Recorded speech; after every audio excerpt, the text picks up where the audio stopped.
அனைவருக்கும் வணக்கம். என் ரசிகர்களுக்கு வணக்கம். பிரபு சாலமன் சார்,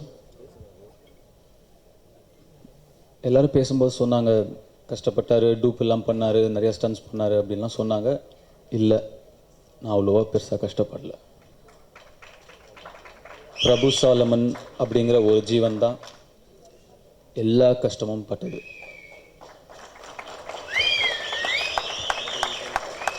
இதை விட ஈஸியாக ஒரு ஆர்டிஸ்ட்டை வேலை வாங்கி ஈஸியாக வீட்டுக்கு அப்படியே பொத்துனாப்பில் அனுப்பி வைக்கவே முடியாது. அவ்வளோ அழகாக என்னை பார்த்துக்கிட்டாரு. ஒன்றும் பெருசாக ரிஸ்க்கு என்னை எடுக்க வைக்கலை. நான் ஒரு இடத்துக்கு போகும்போது எவ்வளோ சேஃபாக முடியுமோ அவ்வளோ சேஃபாக என்னை கூட்டிகிட்டு போய் அவ்வளோ சேஃபாக திருப்பி இறக்கி விட்டுருவார். எனக்கு 2004 ஒரு ஆக்சிடெண்ட் ஆச்சு, கை ஃப்ராக்சர் ஆயிடுச்சு. அதுலேருந்து எனக்கு ஹைட்டில் தலை சுற்றும், கொஞ்சம் ஹைட்டில் நின்னா. இந்த படம் ஃபுல்லாகவே ஹைட்டில் தான், அந்த ட்ரெயின் மேலே தான் மோஸ்ட் ஆஃப் த அது முதல் நாள் அவர்கிட்ட சொன்னேன். அதுக்கப்புறம் நான் ரொம்ப பயந்துட்டு இருந்தேன், எப்படி இது நடக்க போகுது, எப்படி அந்த இவ்வளோ உயரத்துலேயே ஃபுல்லாக நம்ம எப்படி ட்ராவல் பண்ண போகிறோம், இதில் லைவ் மூவிங் ட்ரெயினில் வேறு எடுக்கணும்னு சொல்லிட்டு இருந்தார். ஆனால் நான் மேலே ஏறுறதுக்கு முன்னாடி முதல்ல அவர் ஏறுவார், முதல்ல அவர் அதை பண்ணி காட்டுவார், முதல்ல அவர் அதை செஞ்சுருவார். செஞ்சுட்டு அதுக்கு அப்புறமும் எவ்வளோ சேஃப்டி எனக்கு அங்கே பண்ணி கொடுக்க முடியுமோ அதை பண்ணி கொடுத்துட்டு தான் என்னை மேலே ஏற்றுவார். ஸ்டன் சிவா சார் சொன்னார், நிறைய ரிஸ்க் எடுத்து பண்ணியிருக்காங்க. நான் அவங்க அந்த ஃபைட்டர்ஸ் எடுத்த ரிஸ்க்லாம் ஒன்றுமே இல்லை, நான் 1% கூட பண்ணல. அந்த ஃபைட்டர்ஸ் தான் அவ்வளோ கஷ்டப்பட்டாங்க.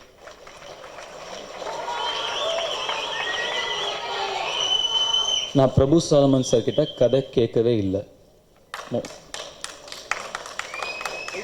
முதல் நாள் அவரை மீட் பண்ணும்போது அவர் சொன்ன மாதிரி, எப்போ சார் டேட், நான் வரேன்.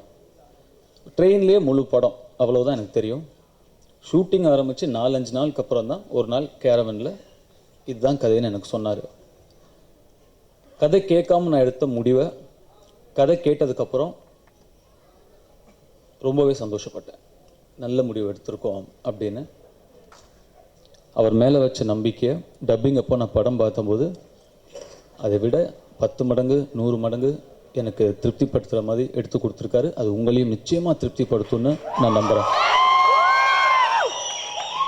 கீர்த்தி இந்த படத்தில் என்னை விட பெரிய கேரக்டர், அவங்களுக்கு என்னை விட ரொம்ப நல்லா நடிச்சிருக்காங்க. இது நாளைக்கு எல்லாருமே சொல்லுவீங்க, எழுதுவாங்க. நான் இப்போவே சொல்கிறேன்,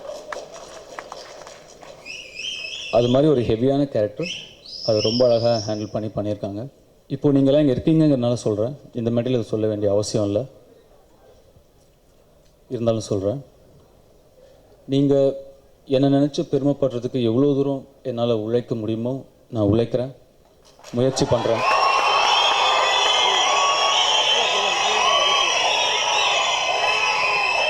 என்னால் முடிஞ்ச அளவுக்கு முயற்சி பண்ணுறேன், உழைக்கிறேன்.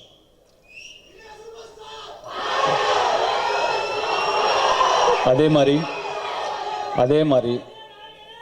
மாதிரி நானும் உங்களை நினச்சி பெருமைப்படணும். நான் உங்களை நினச்சி பெருமைப்படணுன்னா நீங்கள் உங்கள் குடும்பத்தை நல்லபடியாக பார்த்துக்கணும். உங்கள் தாய் தந்தைக்கு நல்ல மகனாக இருங்க, மனைவிக்கு நல்ல கணவனாக இருங்க, உங்கள் குழந்தைகளுக்கு நல்ல அப்பாவாக இருங்க. அப்போது நான் உங்களை நினச்சி ரொம்ப பெருமைப்படுவேன். நடுவில் நிறைய பேர் வருவாங்க, போயிடுவாங்க. குடும்பம் மட்டும்தான் உங்கள் கூட இருக்கும், வேறு யாரும் இருக்க மாட்டாங்க. இன்றைக்கி என் குடும்பம் எல்லாரும் இங்கே இருக்காங்க. எனக்காகவே இரவும் பகலுமா பிரார்த்தனை செஞ்சுட்டு இருக்கிற என்னுடைய அம்மா, என்னுடைய அப்பா, எனக்கு ஆனா அவனா ABCD எல்லாமே சொல்லி கொடுத்தா இன்றைக்கி நான் இங்கே நின்று பேச காரணமாக இருக்கிற எங்கள் அண்ணா, என்னோட அக்காங்க, அவங்களுடைய கணவர்கள் எல்லாருமே இங்கே இருக்காங்க. குடும்பம் மட்டும்தான் கூட இருக்கும். உங்கள் குடும்பத்தை நல்லபடியாக பார்த்துக்கோங்க. அதுதான் நீங்கள் எனக்கு செய்கிற, அதுதான் என்ன பெருமைப்பட வைக்கும் உங்களை நினச்சி. அதுதான் என்னுடைய வேண்டுகோள். இங்கே வந்தவங்க, என் தகுதிக்கு மீறி என்னை பாராட்டினவங்களுக்கு ரொம்ப நன்றி. சில விஷயம் சந்தோஷமாக இருந்தது, பல விஷயம் ரொம்ப சங்கடமாக கூச்சமாக இருந்தது. அவங்க அன்புக்கு நன்றி. அது அவங்களுடைய அன்பை தான் காட்டுது. அந்த அன்புக்கு ரொம்ப ரொம்ப நன்றி. தொடரி படமும் பாடலும் உங்கள் எல்லாரையும் திருப்திப்படுத்தும் நம்புகிறேன். நன்றி, வணக்கம். ஒரு ஆம்பளைக்கு எதிராக ஒரு ஆம்பளையவே டயலாக் பேச வச்சு தேட்டரில் இருக்கிற ஆம்பளைங்களையே அதுக்கு கைத்தட்ட வச்சுட்டாரு